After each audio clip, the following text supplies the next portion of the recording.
یہ 10 اور 11 نومبر 1974 کی درمیانی رات ہے۔ لاہور کے علاقے شادمان سے اس دور کی مہنگی ترین گاڑی ٹویوٹا مارک 2 جس کا رجسٹریشن نمبر LEJ 9495 ہے نمودار ہوتی ہے۔ یہ گاڑی جس میں 2 مرد اور 2 خواتین سوار ہیں جب شادمان اور شاہ جمال کے سنگم پر واقع گول چکر پہنچتی ہے تو نامعلوم افراد اچانک اندھا دھند فائرنگ کرنا شروع کر دیتے ہیں۔ ڈرائیونگ سیٹ پر براجمان شخص پریشان ہو کر گاڑی روکنے کے بجائے اسے بھگا لے جانے کی کوشش کرتا ہے اور خیال کرتا ہے کہ شاید وہ اس حملے سے بحفاظت بچ نکلنے میں کامیاب ہو چکا، لیکن اچانک بائیں طرف ساتھ والی نشست پر نظر پڑتی ہے تو اسے معلوم ہوتا ہے کہ اس کے والد خون میں لت پت ہے۔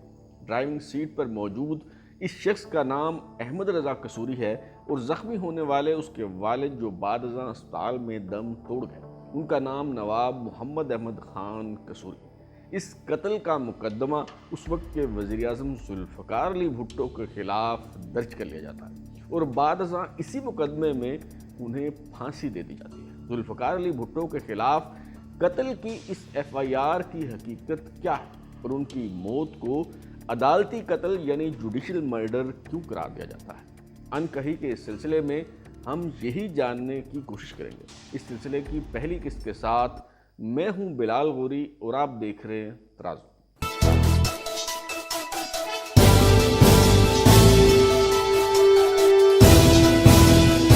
احمد رضا قصوری جو قومی اسمبلی کے رکن تھے، وہ دراصل اس رات تحریک استقلال گجرات کے ضلعی صدر بشیر حسین شاہ کے ہاں شادمان میں شادی کی ایک تقریب سے واپس اپنے گھر ماڈل ٹاؤن جا رہے تھے۔ گاڑی کی اگلی نشست پر ان کے والد نواب محمد احمد خان قصوری براجمان تھے جو انگریزوں کے دور میں مجسٹریٹ کے طور پر خدمات سر انجام دیتے رہے۔ عقبی نشستوں پر احمد رضا قصوری کی والدہ صاحبزادی میمونہ بانو بیگم اور خالہ بیگم آغا مہدی خان تشریف فرما تھی۔ جب احمد رضا قصوری کو والد کے زخمی ہونے کا پتہ چلا تو انہوں نے گاڑی کا رخ گلبرگ لبرٹی میں یونائٹڈ کرسچن ہاسپٹل کی طرف موڑ دیا۔ ہاسپٹل پہنچ کر احمد رضا قصوری نے 3 ٹیلی فون کیے۔ سب سے پہلے انہوں نے اپنے بڑے بھائی کو اطلاع دی، اس کے بعد ہاسپٹل کے سرجن ڈاکٹر کو ٹیلی فون کر کے جلد پہنچنے کی تاکید کرتے ہیں اور تیسرا ٹیلی فون اس دور کے SP اصغر خان عرف ہلاکو خان کو کر کے اس حملے سے آگاہ کرتے ہیں۔